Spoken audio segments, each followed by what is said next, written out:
This is the last great wilderness of Australia, a remote region where humans haven't altered the natural landscape. These primal patterns have been worked by nature over millions of years. And being the flattest continent in the world, many parts of Queensland, such as these Shelburne Bay dune fields, can only really be appreciated by air.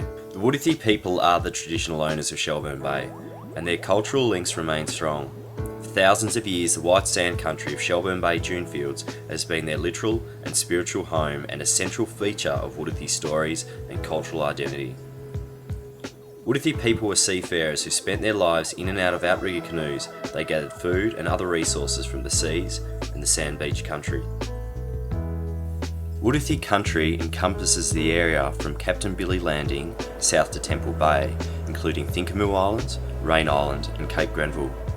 Between the barrier Reef and Cape Granville is a narrow channel dotted with the home islands, one of which is accessible by air, Hicks Island. On a low tide, the fringing reef of Hicks Island is visible, exposing this beautiful underwater garden consisting of over 400 types of coral, some of which are easy to identify, such as fan coral, star coral, staghorn coral, finger coral, lettuce coral, and this common brain coral. This seascape of Hicks Island supports an extraordinary biodiversity, including sponges, worms, crustaceans, and mollusks, not to mention over 1,500 different species of fish.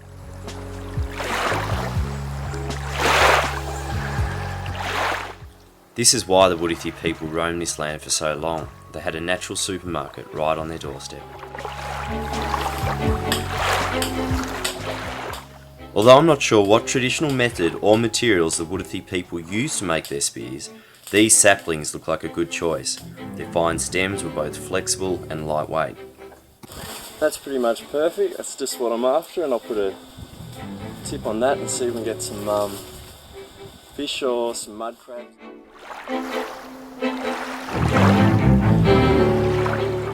After fixing a tip on the spear using a few nails and some boating rope, it was time to find a bite to eat. These mangrove trees are an important habitat for birds, mammals, crustaceans and fish by providing a breeding place and by giving protection. They also provide protection for me. With a thick dense root surrounding me, it makes it hard for a saltwater croc to take me by surprise.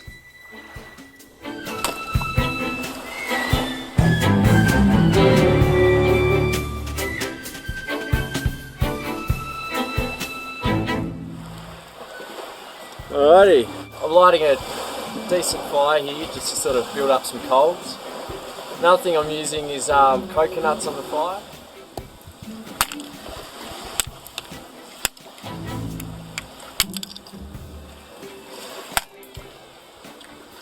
There's enough there for a good face. Oh, bloody great.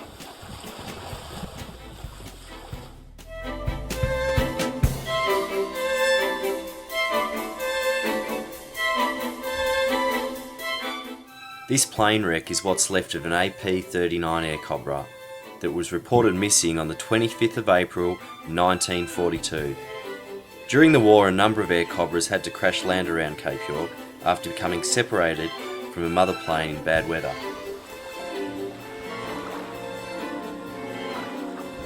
The trick is to get in the water, get your food as quickly as possible and get out.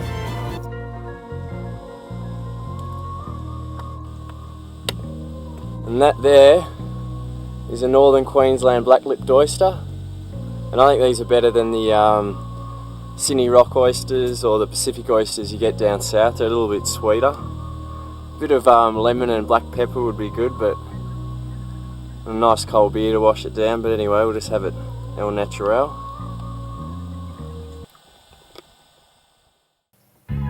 On the south of the island, a barren cove emerges from the mangrove forest. Stretching towards the edge of the reef lays an eroded wall of rock encrusted with oyster shells. It is believed that the wall wasn't created by the native Wudithe people, but by the early white settlers who had established the coconut plantation on the island many years ago. Although their fate is unknown, I do know that this would have played a huge part in their survival. During the outgoing tide, schools of fish became trapped and would swim in the shallow water around the wall, presenting a perfect opportunity for spearfishing. I spent the next few days patching up the wall. I was really keen to see how effective this large fish trap was. So, on a sunny day with perfect visibility, I spent an hour during the outgoing tide waiting for the perfect opportunity. And eventually, a large school of trevally cruised straight towards me. With these large fish, it's important that you bleed them straight away. By simply cutting their throat with a knife, their gills will continue to work, pumping all the blood out of their system. There we go, there's a few meals in that one for me. I'll take him back, clean him, and get him ready for lunch. These tall palms are evidence of the existence of the white settlers who established this copra plantation on Hicks Island many years ago.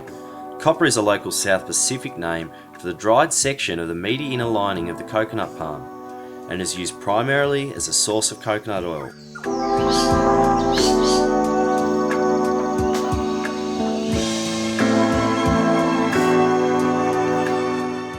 Okay, I found myself a nice coconut.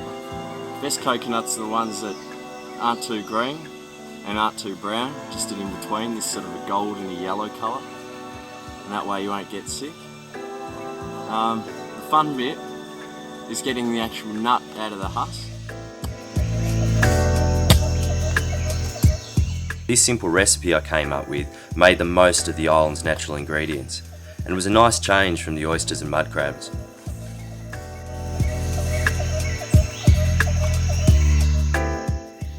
It was just a matter of filleting the fish and placing on a large banana leaf. Then, roughly chopping up some lemongrass, which adds a great flavour to seafood. Throw in a handful of rice. Squeeze the juice of one lime on top. Then pouring over some coconut milk to steam the rice. Then carefully folding up the banana leaf and binding it all together with some palm fronds. Once the fire's burnt down to hot coals, you just place a few more banana leaves on top and some rocks to hold in the heat. Leave to cook for 30 minutes and you're left with coconut rice and steamed fish, and the taste is sensational.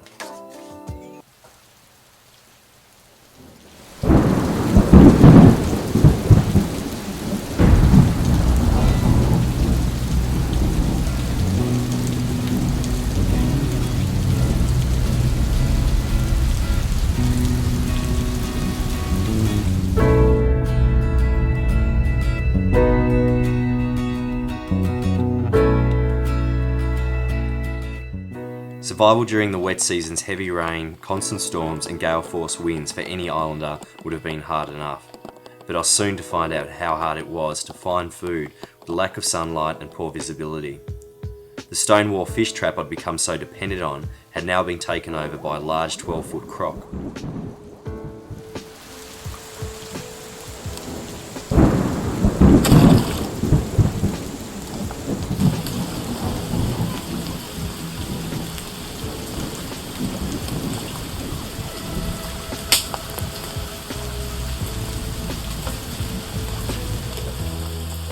With this rain, all I can seem to manage to get is a stingray,